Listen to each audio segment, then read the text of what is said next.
ایک مرتبہ سری لنکا سے ایک جہاز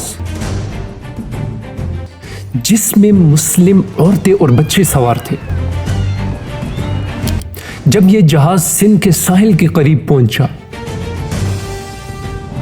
تو اس وقت کے ظالم لیڈر راجہ داہر سنگھ کے لوگوں نے جہاز کو لوٹ لیا۔ جہاز میں موجود لوگوں میں سے ایک عورت نے چیخ کر کہا، اے حجاج ہمیں بچاؤ۔ یہ نیوز جب حجاج بن یوسف تک پہنچی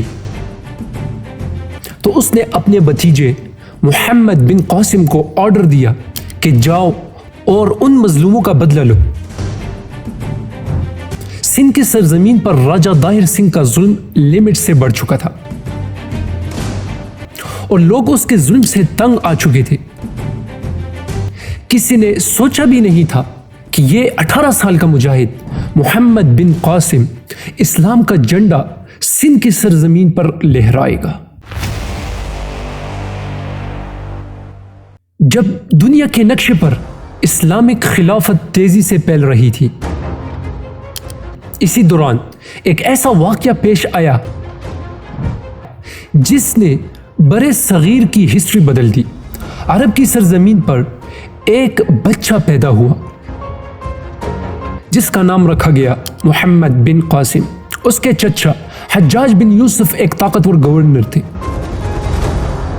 مگر محمد بن قاسم کی تربیت کسی دنیاوی اقتدار کے لیے نہیں بلکہ فیتھ، جسٹس اور علم کے راستے پر ہوئی۔ بچپن سے ہی وہ قرآن و حدیث کا علم حاصل کرتا رہا، ہارس رائڈنگ اور تیر اندازی میں مہارت حاصل کرتا اور ہمیشہ اپنے بڑوں سے یہ سنتا کہ مسلمان جہاں بھی ہو ان کا فرض ہے کہ ظلم کے اگینسٹ کھڑے ہوں۔ اس وقت سندھ کے سرزمین پر راجہ داہر سنگھ نام کا ایک حکمران تھا جو اپنے اقتدار میں سخت ظالم اور ایروگنٹ سمجھا جاتا تھا۔ اس کے ٹائم میں جسٹس صرف پاورفل لوگوں کے لیے تھا اور کمزور لوگوں کی فریاد اکثر سائلنٹ کر دی جاتی۔ عرب کے ٹریڈرز کے جہاز جب سندھ کے قریب سے گزرتے تو ان پر اٹیکس ہوتے، عورتیں قید کر لی جاتی اور مال لوٹ لیا جاتا۔ ایک دن ایسا ہی ہوا کہ سری لنکا سے ایک جہاز جس میں مسلم عورتیں اور بچے سوار تھے، سندھ کے ساحل کے قریب راجہ داہر سنگھ کے لوگوں نے لوٹ لیا۔ ان قیدیوں میں سے ایک عورت نے چیخ کر کہا کہ اے حجاج ہمیں بچاؤ۔ یہ فریاد جب حجاج بن یوسف تک پہنچی تو اس کے فیس کا رنگ بدل گیا۔ اس نے فوراً فیصلہ کیا کہ اب یہ ظلم مزید برداشت نہیں ہوگا۔ اس نے اپنے بھتیجے محمد بن قاسم کو بلایا اور ایک تاریخی جملہ کہا کہ محمد اب وقت آ گیا ہے کہ تم اسلام کے جھنڈے کو سندھ کی سرزمین پر لہراؤ۔ اس وقت محمد بن قاسم کی ایج صرف 17 سال تھی۔ محمد بن قاسم نے اللہ پر ٹرسٹ کرتے ہوئے لشکر تیار کیا اور حجاج بن یوسف نے اسے لیٹر لکھ کر وصیت کی کہ جہاں بھی جاؤ جسٹس کے ساتھ جاؤ، ظلم کے ساتھ نہیں، کیونکہ ہمارا دین تلوار سے نہیں بلکہ جسٹس سے پھیلتا ہے۔ جب محمد بن قاسم اپنی آرمی کے ساتھ روانہ ہوا تو پورا عرب حیران تھا کہ اتنی کم ایج میں وہ کس جذبے سے نکل رہا ہے۔ محمد بن قاسم کا قافلہ راتوں کو ٹریول کرتا اور دن میں عبادت کرتا اور ہر قدم پر اللہ سے مدد مانگتا۔ محمد بن قاسم اپنے ساتھیوں سے کہتا، ہم کسی کنٹری کو فتح کرنے نہیں جا رہے بلکہ ہم مظلوموں کو فریڈم دلانے جا رہے ہیں۔ جب محمد بن قاسم بلوچستان اور مکران کے راستوں سے گزرا تو اس کی بہادری کے ڈسکشنز عام ہونے لگے۔ پیپل ور سیئنگ کہ یہ وہ نوجوان ہے جو ایمان سے لڑتا ہے نہ کہ انتقام سے۔ آن دی ادر سائڈ راجہ داہر سنگھ کو خبر ملی کہ عرب کا ایک نوجوان جنرل اپنی آرمی کے ساتھ اس کی طرف بڑھ رہا ہے۔ راجہ داہر سنگھ نے اپنے درباریوں سے کہا، یہ کوئی عام لشکر نہیں لگتا، لیکن غرور نے اس کے دل کو اندھا کر دیا تھا۔ سندھ کے قلعے سٹرانگ تھے مگر محمد بن قاسم کا ایمان ان دیواروں سے زیادہ مضبوط تھا۔ راستے میں کئی چھوٹے حکمرانوں نے اس کے خلاف مزاحمت کی، مگر محمد بن قاسم نے ہر مقام پر پلاننگ، پیشنس اور جسٹس سے کام لیا۔ جب محمد بن قاسم دیبل کے قریب پہنچا، جو اس ٹائم کا ایک اہم ساحلی شہر تھا، تو اس نے اپنی آرمی کو کہا کہ ہماری جنگ ان پتھروں سے نہیں بلکہ ان دلوں سے ہے جو ظلم پر خاموش ہیں۔ اس رات جب محمد بن قاسم کے لشکر نے دیبل کا محاصرہ کیا تو آسمان پر عجیب سی خاموشی چھا گئی۔ فجر سے پہلے اس نے اپنے سپاہیوں کو نماز کے لیے بلایا اور پھر آسمان کی طرف ہاتھ اٹھا کر دعا کی کہ اے اللہ، اگر ہم حق پر ہیں تو ہمیں فتح عطا فرما، اور اگر ہم غلط ہیں تو ہمیں راہ حق دکھا دے۔ سندھ کی سرزمین اس وقت نہیں جانتی تھی کہ اس کی مٹی پر ایک ایسی داستان لکھی جانے والی ہے جو صدیوں بعد بھی ایمان کو زندہ کر دے گی۔ جب دیبل کا محاصرہ شروع ہوا تو محمد بن قاسم نے اپنی آرمی کو آرڈر دیا کہ وہ جلد بازی نہ کریں بلکہ پلاننگ اور صبر کے ساتھ لڑیں۔ اس نے شہر کے کنڈیشنز کا باریکی سے اوور ویو لیا، قلعے کی دیواروں کو آبزرو کیا۔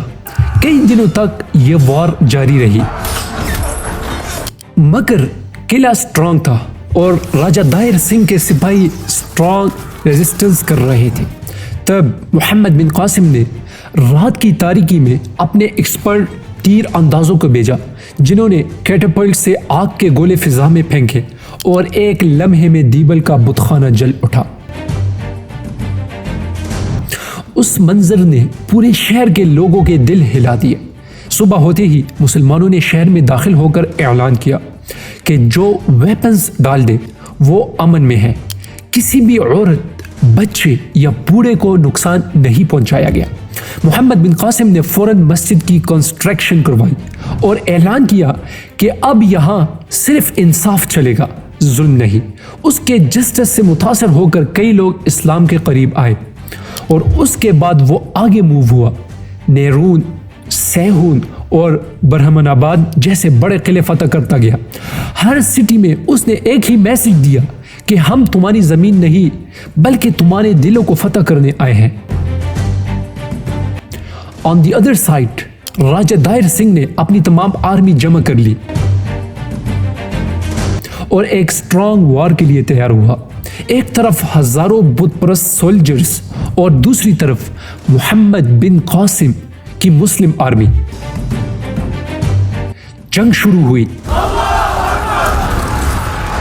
نیزوں اور تلواروں کی آواز فضا میں گونج اٹھی۔ محمد بن قاسم نے اپنے گھوڑے پر قرآن کی آیت تلاوت کی، کم من فئۃ قلیلۃ غلبت فئۃ کثیرۃ باذن اللہ، یعنی کتنے ہی چھوٹی جماعتیں اللہ کے حکم سے بڑی جماعتوں پر غالب آئی ہیں۔ محمد بن قاسم نے دشمن کے سینٹر پر اٹیک کیا۔ اسی دوران راجہ دائر سنگھ خود آگے بڑھا اور ایک خطرناک اٹیک سے وہ مارا گیا اور سندھ کی سرزمین پر ایک نئی صبح طلوع ہوئی۔